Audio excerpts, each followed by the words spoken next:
ठाण्यातील राम गणेश गडकरी रंगायतन येथे गझल नवाज भीमराव पांचाळे यांच्या अमृत महोत्सवी वर्षानिमित्त स्नेह गझल या भव्य कार्यक्रमाचं आयोजन करण्यात आलंय।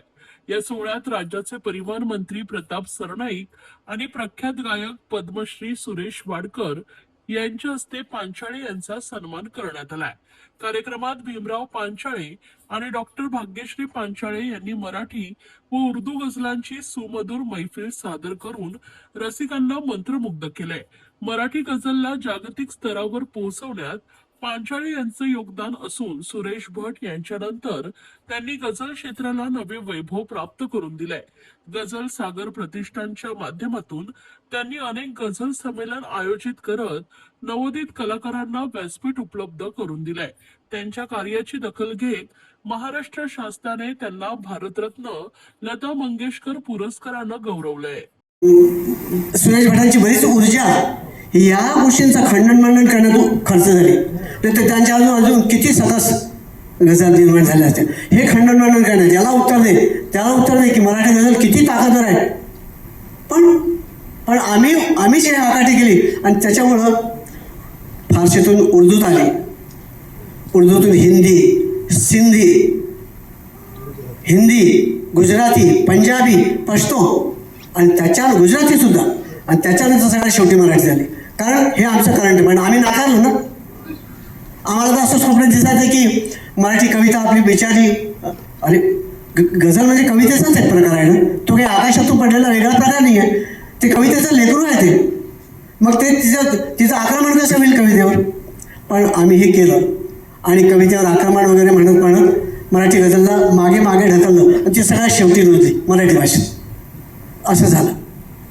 पण सोपा म्हणजे कसं, भीमराव पांचाळेंचं नाव लोकांना माहिती आहे, चेहरा फार कमी लोकांना माहीत असतात, फक्त कानाने ऐकत असतात। असं रस्त्यावर कुठेही गेलं तर तुम्हाला असं कोणी बोलणार नाही, हाच तो एवढा महान गझल गायक आहे, गझल नवाज आहे, गझल सम्राट आहे, हाच तो भीमराव पांचाळे, असं कोणी तुम्हाला ओळखणारही नाही। एवढी तुम्ही सर्वसामान्य लोकांमध्ये मिसळत असताना तुमची नम्रता आहे, ही नम्रता आमच्यासारख्या राजकीय क्षेत्रातल्या लोकांनी घेणं गरजेचं आहे। ते घेत नाही, ती गोष्ट वेगळी आहे, परंतु तुम्हाला सलाम आहे। मला कल्पना आहे की तुमचे चाहते, म्हणजे ह्या ठिकाणी तुम्ही ठाणेकरांचं कौतुक केलं, परंतु मला असं वाटतं की जेवढे ठाणेकर असतील तेवढेच बाहेरनं तुमच्यावर प्रेम करणारे मंडळी सुद्धा या ठिकाणी आले असतील आणि एवढी प्रेम करणारी लोक तुमच्यावर आहेत, म्हणून संदीप माळवी आणि संदीप राणे या दोघांनाही हा कार्यक्रम तुमचा घ्यायची इच्छा त्यांनी व्यक्त केली आणि तो कार्यक्रम आज आपण साजरा करताय। मी तुम्हाला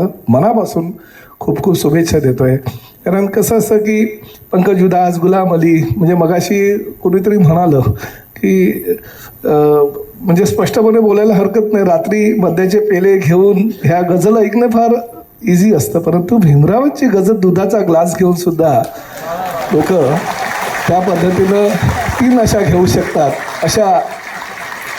अशी नशा तुमच्या गझलांमध्ये आहे आणि त्यामुळे तुम्ही महान आहात, फार मोठे आहात। मी खरोखर स्वतःला भाग्यवान समजतो की आयुष्यामध्ये अनेक सत्काराचे कार्यक्रम राजकीय पक्षाचा नेता किंवा राज्याचा मंत्री म्हणून माझ्या नशिबामध्ये येत असतात, प्रोटोकॉल म्हणून येत असतात, परंतु भीमरावांचा 75वीचा सत्कार माझ्या हातनं आणि सुरेशजींच्या हातनं घडतोय, याचा मला खरोखर मनापासून आनंद आहे। भीमरावजी, सुरेशजी आता 72 वर्षाचे आहेत।